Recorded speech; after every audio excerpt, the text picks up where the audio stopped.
I invite you to open up your Bibles to Exodus chapter 9. Exodus chapter 9. That's the first passage that we're going to be looking at tonight as we begin our study. I will just repeat what's already been said. We are so happy to have you with us. If you're visiting with us, you're an honored guest.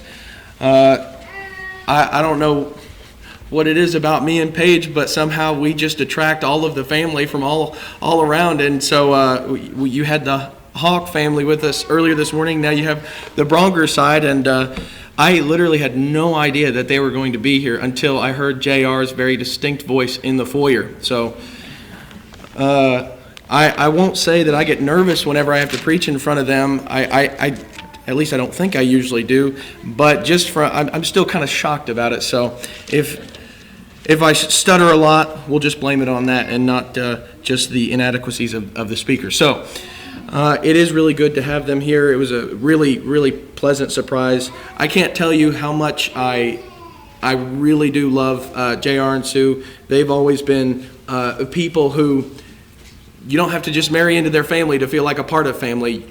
They make you feel welcome. And so I've felt that for a long time, even before Paige and I got married. And so I just appreciate them and their work in the kingdom. And so all that being said, if you want to go ahead and turn to Exodus chapter 9, if you haven't already, we're going to be focusing very much in these few chapters here of beginning in Exodus chapter 7 all the way through chapter 12 predominantly. What I want to do is just continue on in our series that we started not too long ago of that narrative series where we go through at least one lesson, at least one study in each book of the Bible and try to go in somewhat a good order. And we've already gone through a couple lessons in the book of Genesis. We've come to Exodus. We've really focused on that story of Moses and the burning bush, just skipping ahead not very far, but just at the start of the 10 plagues. I think that there is so many applications for us to take from just the 10 plagues alone. Now, I will say there are a few chapters that we need to go over, and so that kind of makes it a little bit harder to, slow down as much as you want to get every detail. But we're not going to be focusing on just every single thing that you could look at throughout this story. What I want to do is a little bit different from what I usually do with a textual study. I usually like to read through a text verse by verse and make application as we go. We're not going to abandon that completely, but I really want to save most of the application for at the very end of the study, because I think it helps to think about the lessons we're supposed to take from this when you have the whole story in your mind. And so what I want to do is just start out by looking at the 10 plagues as they come in the order that they come, looking at Pharaoh's response, looking at the response of all of Egypt for that matter, and then just seeing some of the statements that are made within that time frame, the judgments that God is bringing against Egypt to let his people Israel go. And the reason I want to do that is because, again, I think that when you have the whole story in your mind, it helps you get to the conclusions that God wants you to get to, like we were talking about this morning, when you have all of the knowledge. But also, I just think it makes I'm a very strong advocate of trying to picture the stories in the Bible in our minds as best as possible. I think it's easier when you get to a story like Jesus walking on the water or Jesus calming the storm while in the boat. Those are pretty easy to picture, at least if you've lived in the South for any length of time and you see the full force of a Mississippi storm. They really begin to come alive when you read through those kind of passages. It's a little bit harder when you look throughout the plagues because these are all miracles. And these are things that God is doing, powerful miracles that God is performing to make a point to his people, to make a point to the Egyptians, and really to make a point to the entire world. As you see in Exodus chapter 9 in verse 14, this is really the main point that I want to focus on. As you see, we'll come back to this later on in the study. But in verse 14 of Exodus chapter 9, it says, "For this time I will send all my plagues on you and your servants and your people, so that you may know that there is no one like me in all the earth. For if by now I had put forth my hand and struck you and your people with pestilence, you would then have been cut off from the earth. But indeed, for this reason, I have allowed you to remain in order to show you my power and in order to proclaim my name through all the earth." Now, Again, we'll come back to that passage later on in the study, especially when you look at the application that I think you can take from these 10 plagues. But the main focus of tonight's study is just the fact that God wins. And as you look throughout all of these plagues, it is clear that God is utterly victorious. And so I just want to make that point over and over again. It doesn't matter the opponent. It doesn't matter the enemy. It doesn't matter against what kind of odds. What odds are there against the Creator, against the I Am that Moses has already proclaimed to the people of Israel, this is the God who sent me. And so I just want to look at this, specifically focusing on that point as we go throughout these few chapters here, looking at the 10 plagues. And then make some application about that at the very end of the study. So as we look at this story in motion, there are just 4 different groups of people that I want to mainly focus on in looking at their responses and looking at how they react to all of these amazing things that God is doing, these judgments. And I want to see if there's any notion throughout this story that God seems to be, whether it be failing outright or whether it just be kind of struggling with gaining this victory, attaining this victory. I want to just see really more so how utterly inadequate and unequipped the enemies of God are when they are trying to oppose His will, when they're trying to oppose His people. And first of all, you just start with the magicians. Over in Exodus chapter 7, at the very beginning, right before you see that first plague of the Nile being turned to blood and the water of Egypt being turned to blood, beginning in verse 9 of chapter 7, it says Moses in verse 9, not verse 7, when Pharaoh speaks to you saying, work a miracle, then you shall say to Aaron, take your staff and throw it down before Pharaoh, that it may become a serpent. So Moses and Aaron came to Pharaoh, and thus they did just as the Lord had commanded. And Aaron threw his staff down before Pharaoh and his servants, and it became a serpent. Then Pharaoh also called for the wise men and the sorcerers, and they also, the magicians of Egypt, did the same with their secret arts. For each one threw down his staff, and they turned into serpents. But Aaron's staff swallowed up their staffs. Now, from the very beginning, this group of people, the magicians, they're going to play a part throughout this story. But especially at the beginning, they're most active. And even before you have these plagues, these judgments coming to Egypt to let God's people go, the magicians are visibly outmatched. Now, whether or not this is, real sorcery or just simple tricks, I tend to lean towards the latter. But either way, regardless, even if this is some kind of supernatural power that the magicians are able to accomplish, what's the result? Oh, well, the magicians won. No, they didn't.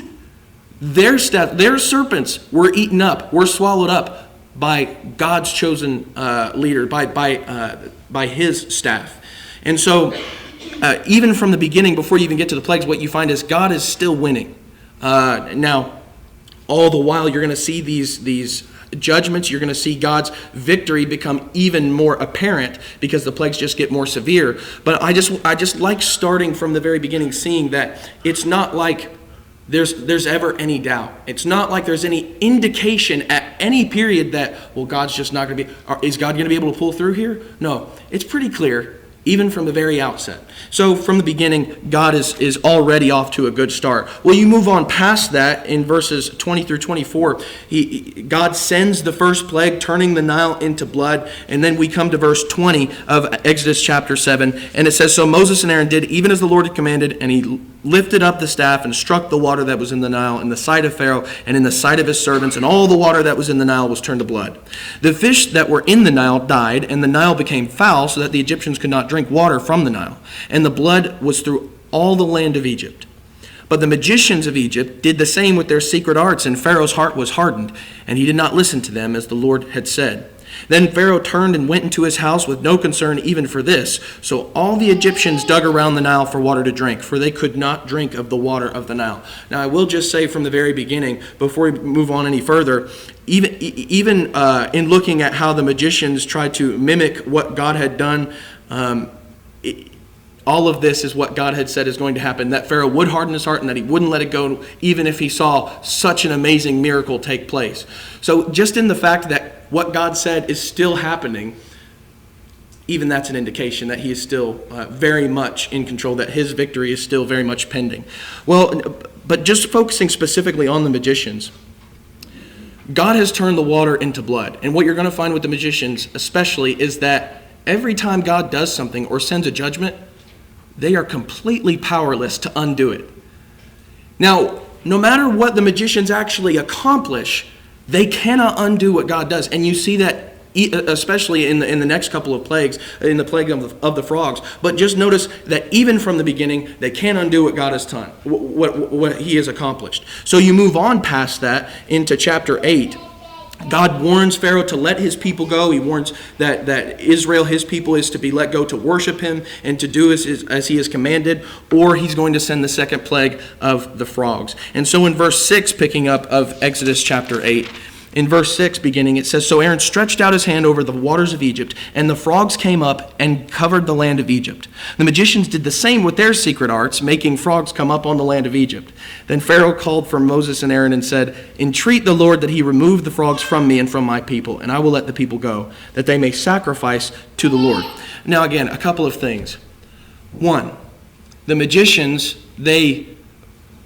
I'm not exactly sure what their goal here was. We have to somehow show that we are at least on par or maybe better than God. So what are we going to do? We're going to add to the problem. So our issue is we have a plague of frogs, and what I'm going to do is just make more. You see how counterproductive that is? You see how counterproductive Satan's tactics often are or can be? And so just within that, it just shows their stupidity to a degree. But going past that, not just the fact that they are adding to the problem, making things worse for themselves, notice, who does Pharaoh entreat to take the frogs away? Who's the first person? Who's the only person he goes to? It doesn't say he goes to his magicians, his oh-so-trusted soothsayer priests. No, he goes to Moses, and he says, "Please entreat the Lord, let him take this plague away."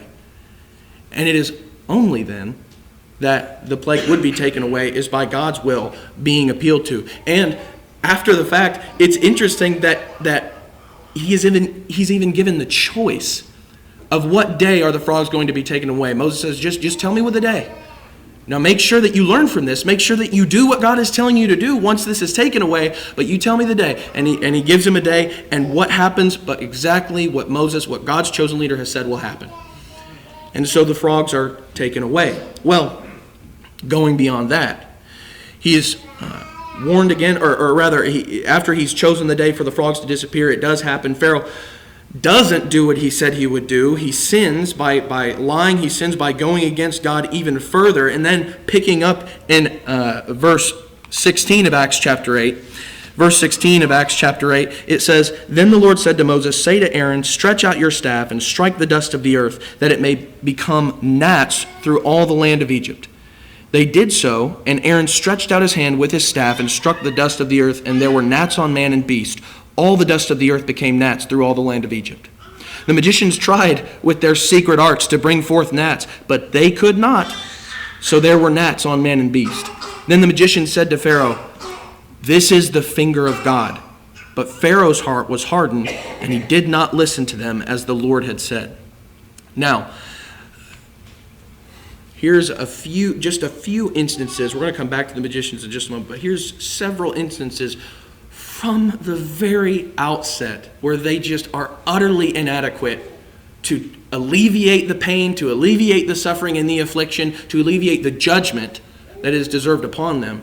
And they are so utterly inadequate to even try. The more severe it gets, the more incredible and marvelous it gets. Well, we can't do that. And so I just think it's so interesting. I think it's emphatic, the incapability of just man to try and reach that level of God, reach that same level, whether it be of power or of wisdom. And already by the third plague, there are 10, you know that. But by the third plague, the magicians acknowledge their inferiority to God. They acknowledge the only person that could do something like this is God.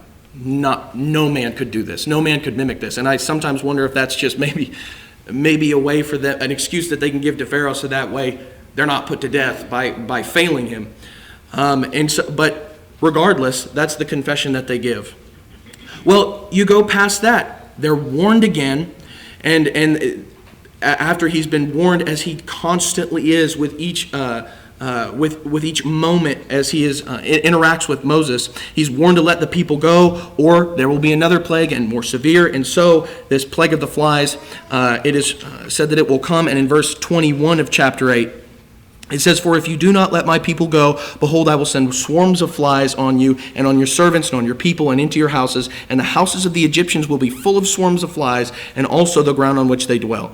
But on that day I will set apart the land of Goshen, where my people are living, so that no swarms of flies will be there, in order that you may know that I, the Lord, am in the midst of the land. I will put a division between my people and your people. Tomorrow this sign will occur." Then the Lord did so, and there came great swarms of flies into the house of Pharaoh and the houses of his servants, and the land was laid waste because of the swarms of flies in all the land of Egypt. Now, you see on the screen there just the word isolated when it comes to just the entirety of Egypt, the people of Egypt, the population. What I mean by that is, here God is making a very clear distinction.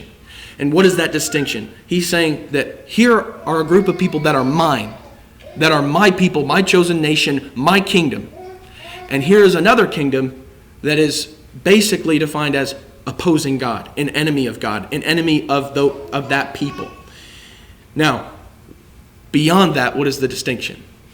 God's people will be blessed, and God's enemies will be laid waste. God's enemies will not be blessed, but rather, instead of being exalted, they will be abased. And you see that time and time again throughout the 10 plagues. I said at the beginning, we won't be making as many applications. Hopefully, we'll still be making applications as we go through each point. But that is one of the applications you see, that it is God's people who will be blessed, and the enemies of the Lord that will be cursed. And you see this several times throughout the 10 plagues, that God makes clear, my people, especially in the 9th plague of darkness, who's the only people that have light? Well, it's God's people, of course. Which kind of gives a new meaning to a city set on a hill. People being light bearers in a world of darkness. Well, going beyond that, in chapter 9, Pharaoh lies again, which is pretty consistent with his character at this point. And as he lies, God warns of a pestilence that would come, of the livestock that would kill off the livestock of Egypt. In verse 4 of chapter 9, it says, "The Lord will make a distinction," yet again, "the Lord will make a distinction between the livestock of Israel and the livestock of Egypt, so that nothing will die of all that belongs to the sons of Israel. The Lord set a definite time, saying, 'Tomorrow the Lord will do this thing in the land.' So the Lord did this thing on the next day, and all the livestock of Egypt died, but of the livestock of the sons of Israel, not one died." I would just say, as kind of a caveat to this, a lot of times people will say, well, if God just came down, if Jesus would just show himself, well, then I would believe. Honestly, I think that's usually a dishonest claim, because what we find throughout history is that God did show himself in a very real way, in a very powerful way, and yet not even that was enough. And I think you even see that in the parable of Lazarus and the rich man, that just because one would rise from the dead and warn your brethren, that does not mean that they would believe him. They have Moses and the prophets. Let them believe them. It really comes down to, are you going to be a Pharaoh, or are you going to be like Moses and Aaron? Are you going to be the ones that follow God? And all the while, you see over and over again that it says something along the lines of, they did as God had commanded, or they did what God said, or they said the words that God gave them. Whereas Pharaoh, continually hardening his heart, making promises that he probably doesn't intend to keep, never does end up keeping them. Who do we want to be defined as? Which group do we want to be defined as? Because it's clear as we move forward, and as you see just in each phase of these 10 plagues, it's clear who is losing all the while. Well, once again, you see that distinction made, as we already read in verses 4 through 6 of chapter 9. It's the nomads, it's the slaves that are exalted above the powerful nation, the slave owners, the harsh slave owners, who should have all of the power and all of the say and all of the authority to do whatever they please without any repercussion. Well, here, usually that would be the case. But here you have an all-powerful God who says, well, this is my people, and you don't get to just do that.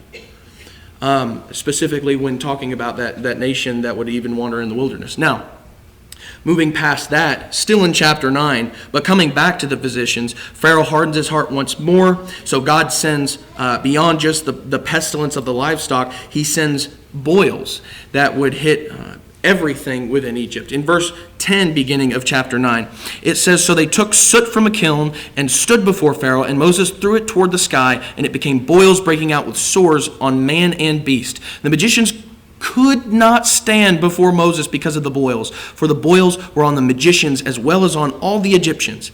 And the Lord hardened Pharaoh's heart, and he did not listen to them, just as the Lord had spoken to Moses." Now, why is this so important? Because I think what you've seen is a progression in just the utter defeat of this group of people, the magicians in Egypt. As you see, they clearly do still start at a disadvantage, because what advantage are you going to have against an all-powerful God? As their serpents are eaten up and swallowed up by the one that God miraculously gives. But then all the while, it just gets worse and worse and worse, to the point where there is no question they are defeated.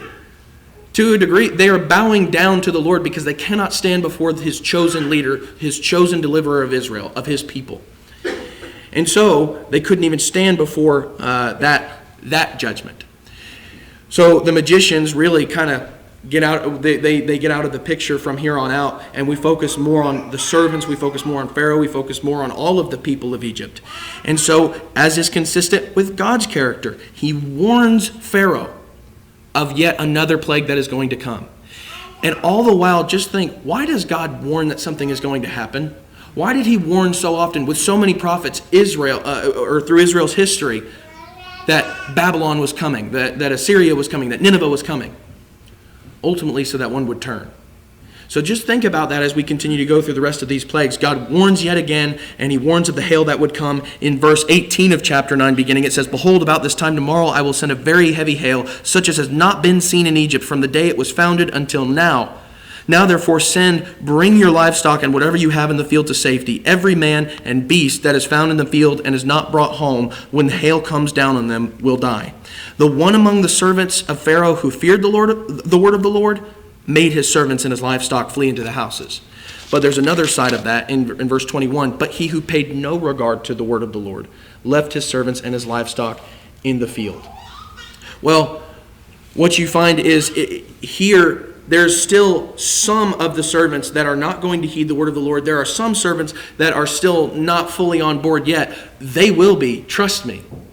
But already what you're seeing is at least a percentage of them saying, maybe, just maybe, we should heed the warning that God has given us. Maybe we should follow some of the instruction that we've been given through Moses and through Aaron. And it's the ones that actually did heed the word of the Lord that were spared, at least to a little degree. Now, ultimately, they are going to suffer the consequences of such a stubborn and stone-hearted, stiff-necked leader, Pharaoh.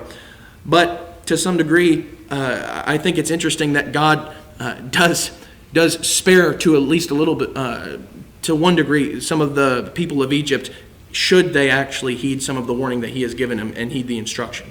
Well, God sends the storm, he sends the hail, the likes of which it says Egypt had never seen before. Yet, Israel was safe. Egypt, they are getting demolished over here. But Goshen, which is really not that far off, untouched. I'm sure that that's just a coincidence. I'm sure that just, I'm sure that there's nothing miraculous about that, nothing, divine about that.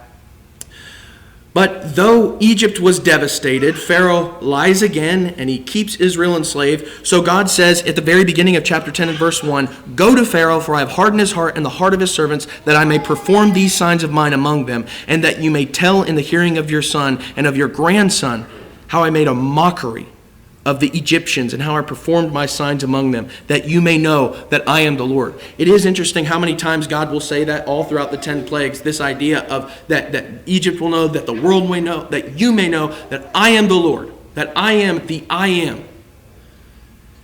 And that should be at least a very powerful message. But as when we looked at chapters 3 and 4 of Exodus, when God comes to Moses and he gives him his name, the I am, one of the implications that we talked about as we were going through that study is the fact that if he is the I am, what that does is put all other gods to shame, because no other God, no other being could make that kind of a claim. When did you begin? When did you originate? I just am.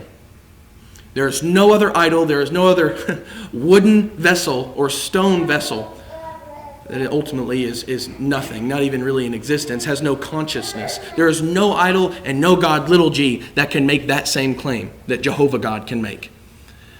And so all throughout, I think that there's a constant reminder, not just for Egypt, but also for Israel, that they can look at these things, they can look at all of these plagues, and they can say, he is the I am. And we'll look at this more in just a moment, but the fact that they can forget that so quickly when they get into the wilderness, that this is the God who put to shame all of these other gods that we've really been enslaved under, at least under the mindset of, and how quickly they can get away from that. Well, going beyond that, in verse 7 of chapter 10, God warns of the locusts that are going to come to really ultimately take what's not been destroyed. So the hail destroyed a lot of stuff, but what's left, God says, I'll take care of that too. In verse 7 of chapter 10, Pharaoh's servant said to him, how long will this man be a snare to us? Let the men go, that they may serve the Lord their God. Do you not realize that Egypt is destroyed? And it is somewhat humorous, but it's really more so depressing, because you have a man that is so stubborn and so hateful and bitter against God that he will look at what is clear right before him, and he still rejects it, and he is so dishonest with himself that he says, I think I'm weathering this pretty well.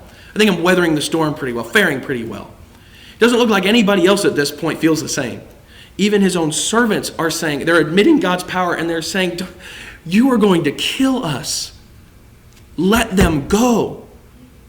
But Pharaoh, being the kind of man he is, he's just not willing to let them go. The servants had to beg their leader, their king, to submit to a greater king. And even there, what you find is, I think, another one of these groups in Egypt essentially bowing down to the Lord, because they're acknowledging, or at the very least, they're bowing to the notion, they're acknowledging the fact that God is who he says he is. That he has all of that power, and that he is greater, and that he has made a mockery of all of these idols, at least to some degree. Now, whatever Pharaoh thought, I don't know exactly what he thought. If he thought he was faring it well, do you think anyone else did? Hey, Pharaoh, hang in there. I think you're going to get there. No, it seems like the confidence is waning until really it's just completely gone. And all that's there is the sorrow that the ultimate destruction will bring. Well, it sounds like I'm beating a dead horse, but what's so depressing is the fact that Pharaoh rejects yet again. And he rejects to such a degree that he's going to have to eat his words. In verse 16 of chapter 10, verse 16, after God has sent yet another plague and done exactly what he says he's going to do, the locusts come and they destroy. In verse 16 of chapter 10, it says, Pharaoh hurriedly called for Moses and Aaron, and he said, I have sinned. He admits, I have sinned against the Lord your God and against you. Now, therefore, please forgive my sin only this once, and make supplication to the Lord your God that he would only remove this death from me.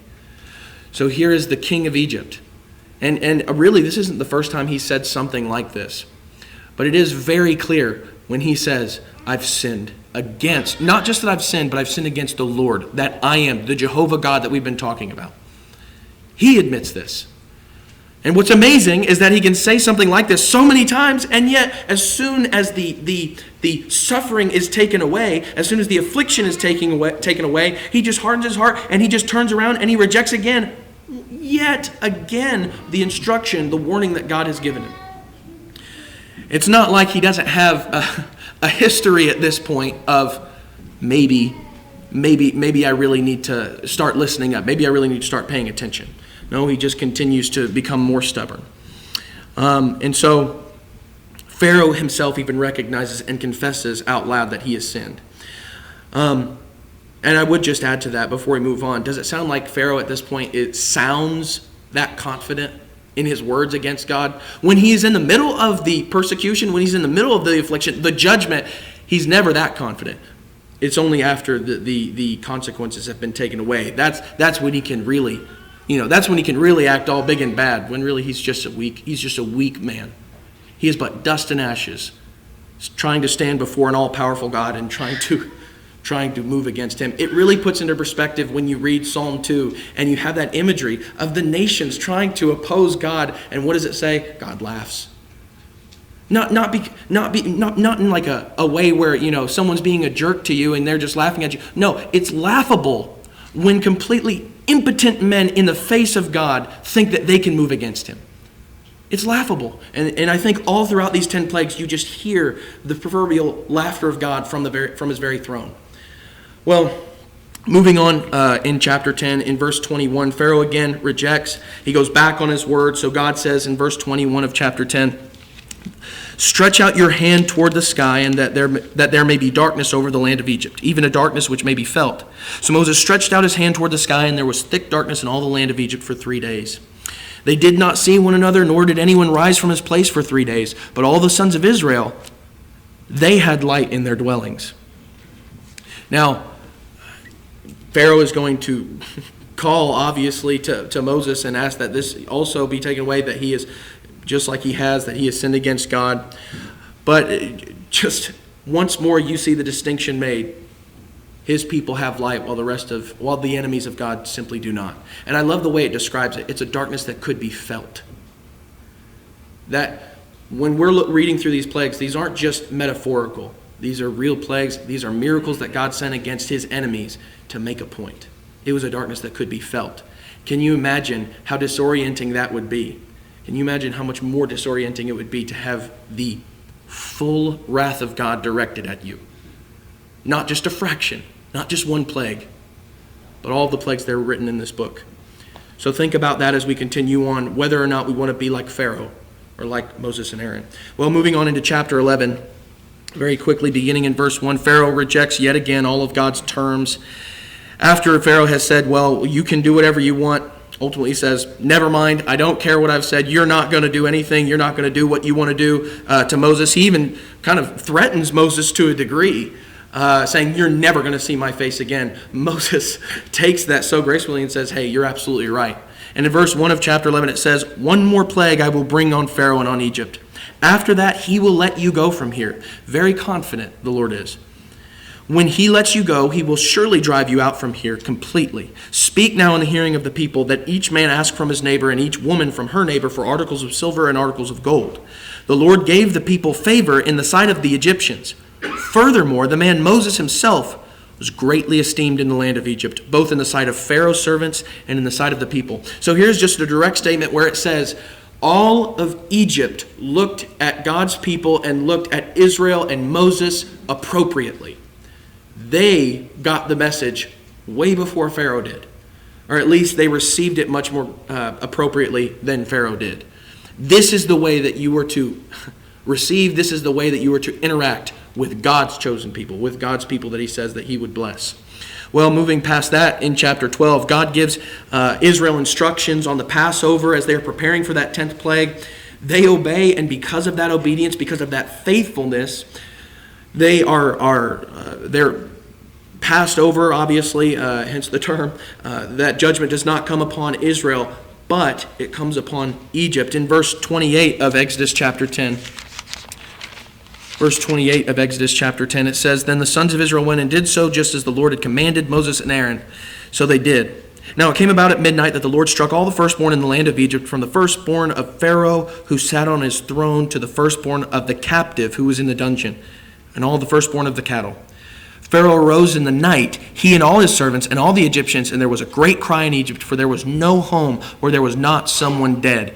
Then he called for Moses and Aaron at night and said, rise up, get out from among my people, both you and the sons of Israel, and go. Worship the Lord as you have said. Now listen to this added part in verse 32. Take both your flocks and your herds as you have said, and go and bless me also.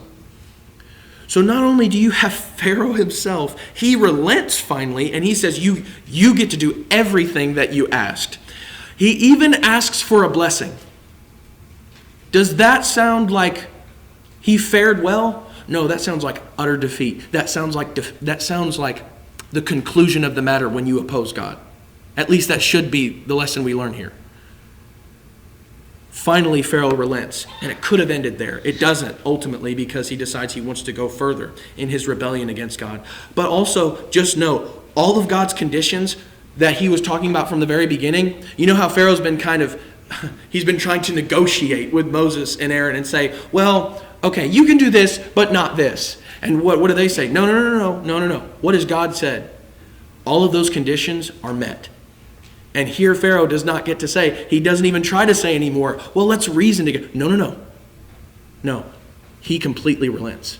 And what God has said from the very beginning occurs. No compromise is made when you're talking to the king of everything.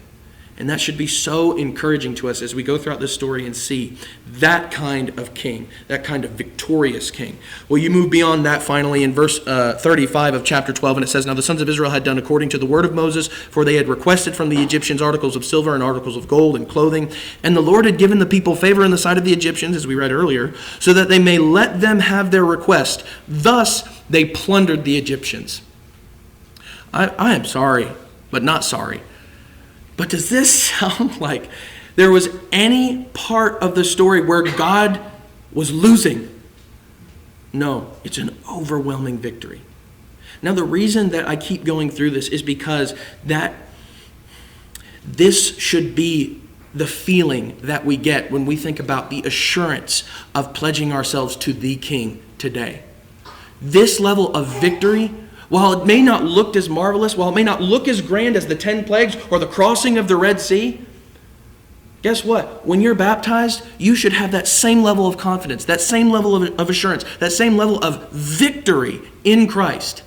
Victory in Jesus. That's actually one of JR's favorite hymns. It actually is his favorite hymn. And I love that notion because it's the victory of the King that I get to share. And when I pledge myself to him, when I decide that the old man is going to be put away and I am only going to obey this King, because that's what matters most. We should have the same feelings, the same emotions that I can only imagine the people of Israel had when they saw, wow, what a blowout. And so that we should really focus on that kind of victory and make sure we realize what victory we have in our own lives. Well, just two things I want to focus on in terms of application, and they're both lessons about really God and his people. The first being a lesson of God's mercy. God, if you go all the way back to chapter 7, he did not start with the fire and brimstone. How did he start? Remember what we read in verses 9 through 12 of Exodus chapter 7? Rather, instead of the hail and the fire and the thunder and all of these devastating plagues, he starts with a simple miracle of turning a staff into a serpent.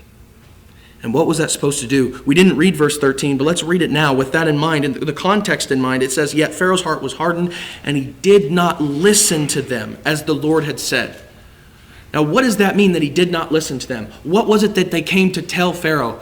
Do this. Do what God has said. He wants his people, and you better listen. Otherwise, you're going against the Creator, and you're going against a God who's capable of bringing all of this kind of destruction and ultimate defeat to you. From the beginning, God gave his conditions, he gave his terms, and Pharaoh could have obeyed, but he didn't. Not only that, but you see a continual effort that of what I think over and over again throughout the plagues as he's warning. The fact that he even gets a warning of the plagues. No, Pharaoh is stiff-necked and he is so stubborn that he rejects everything God says. And he doesn't care about God. He even goes so far to say, who is God that I should serve him, that I should obey him? That kind of, in my mind, he does not deserve any warning. But God says differently, interestingly enough. He says, no, I'm going to tell you what's coming. And I'm telling you this because you have a choice. Whoever looks at this kind of passage and says over and over again and so emphatically, no, we have no choice to make. There is no choice that we can make. God forces us to make a choice. That's not what the language indicates. It says he was warned. Why are you warned? So that maybe you'll turn. Just like we said about Israel with all the prophets throughout their history. Why is it that God consistently says, gives the demands, let this happen or else? Those conditions are put there because Pharaoh had a choice. And that really makes this story all the more depressing and all the more sorrowful because he could have made a different choice. And that's really one of the main points I think we can take from Pharaoh's rebellion is that it did not have to end like this. He could have glorified God Can you imagine how else he could have glorified God? Maybe simply by acknowledging from the beginning, he is Jehovah. And I will let the people go. And I just ask, just like he does at the end in utter defeat, he could have submitted and said, please bless me as you go. But he didn't, did he? I think it's kind of the same way that Paul talks about the Jews in Romans, all throughout Romans, is that, there were faithful people in Israel. And unfortunately, the majority of Israel were not those faithful people like Simeon in the temple and Anna in the temple. Rather, they were unfaithful. They didn't care. They're the ones that actually put Christ on the cross. But did it have to look that way? Absolutely not. In fact, it makes it, yet again, more sorrowful because they didn't have to look like that. They could have submitted themselves to God, and he could have brought that victory, but they chose to put themselves against God. And therefore, the judgment that comes, as Paul says, is 100% deserved. Well, going beyond just God's mercy, and it is interesting how you see God's mercy tied into the judgments of God throughout all the stories of the Bible. But finally, you also see a lesson for Israel. First of all, we're not going to read all of these passages, but in Psalm 135, in verses 8 through 18, what you find is that the psalmist is just remembering the victory that God brought them in Egypt. Now, this is centuries after the fact, and yet they're still talking about that. Well, for one reason, is, as we were reading earlier this morning in Deuteronomy chapter 6, it was something they were never supposed to forget. God says over and over again, don't forget these things. Don't forget the victory that I brought you.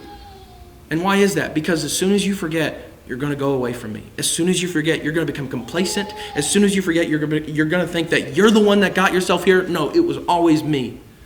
Is there an application for us there? Absolutely. Just because I am a part of God's kingdom, just because I am a part of the church, just because I'm a member at Lakeside, does that mean that I automatically and get a free ride, that I'm safe from here on out? I don't have to think at all? No. What it means is now you have a greater responsibility. Now it means you remember that victory that God gave you. You remember the victory that Christ gave you when you were baptized into his death to rise in newness of life, in his life. And as soon as you start forgetting that, you're going to fall away. You're going to drift away, as the Hebrew writer suggests. Well, going beyond that, not only was it a victory that they were supposed to remember to bring them confidence, to be a boon in times of struggle, but it also acted as a warning ultimately against God's enemies, against all of God's enemies. In Deuteronomy chapter 7 and verse 15, beginning, it says, "The Lord will remove from you all sickness, and he will not put on you any of the harmful diseases of Egypt, which you have known, but he will lay them on all who hate you." Now remember, Deuteronomy is specifically, I think, Moses is just reminding them of all of these things. Remember how you're to act, and remember not to forget the things that God has done for you. And then moving on in verse 16, "You shall consume all the peoples whom the Lord your God will deliver to you. Your eyes shall not pity them, nor shall you serve their gods, for that would be a snare to you." Now he starts, even from the beginning of Deuteronomy, saying, this is the kind of conclusion of the matter when it comes to God's opponents, God's enemies. Now, this language turns out, unfortunately, to be used against Israel as well. And you see this a couple of times. For example, in Amos chapter 4 and verse 10, he says, "I sent a plague among you after the manner of Egypt. I slew your younger men by the sword along with your captured horses, and I made the stench of your camp rise up in your nostrils. Yet you have not returned to me, declares the Lord." Just emphasizing the fact that even in a plague, even in the judgment that God sends, he's trying to bring these people back, and he's trying to get people to understand what they need to do. Now, finally, in Deuteronomy chapter 28 and verse 60, Deuteronomy 28, beginning in verse 58, it says, "If you are not careful to observe all the words of the law which are written in this book, to fear this honored and awesome name, the Lord your God, then the Lord will bring extraordinary plagues on you and your descendants, even severe and lasting plagues, and miserable and chronic sicknesses. He will bring back on you all the diseases of Egypt of which you were afraid, and they will cling to you." Yes, indeed, this language is used for God's enemies. And even Israel would end up being one of those enemies. Even we today, though we are a part of God's chosen people, that kingdom, that royal priesthood, we can fall astray. We can start working for the domain of darkness, which we were delivered from. So we have to be so very careful that we don't follow this pattern of Israel. As you look throughout their history, even though they had such an awesome revelation, don't we have an even more glorious one? Because while they had Moses, the law, and the prophets, We have Jesus, which all of that was pointing to. So how much worse the judgment will be should we think that because I'm a part of this kingdom, I get to just walk away and I get to do whatever I want. No. We have to stay faithful. We have to remain faithful, remain obedient to the King, so that way we can continue to be a part of that kingdom, continue to be a part of that victory, and have that ultimate hope of the final victory that Jesus will have over death. Well, why does any of this matter? Why is it important to understand this kind of story? I know that this is one that we're all familiar with. It's one that we grow up with, especially as kids. We go through these things over and over again. I think that sometimes that appreciation, that excitement can be lost.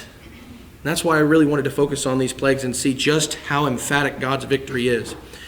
Well, there's a few reasons why this is so important. Because God, first of all, has come to us with demands. He has come to us with demands and conditions. Yet, not ones that end with our destruction, with our ultimate destruction, rather, which would be justified in the same way as it would be justified with Egypt. But secondly, why does this matter? Because this story culminates and is realized even more beautifully in Jesus. God has shown us his victory, his final ultimate victory through the servant that he has sent to deliver his people from bondage. And what does that bondage really look like? Sin. Are you a slave of sin? Will you reject God's conditions like Pharaoh and keep resisting until destruction finally engulfs you? Or will you look more like Moses and Aaron, who did all the while as God commanded them and were faithful to the King? If you are subject to the invitation of Christ, if we can help you by any means, please come forward. Let your need be made known as we stand and as we sing.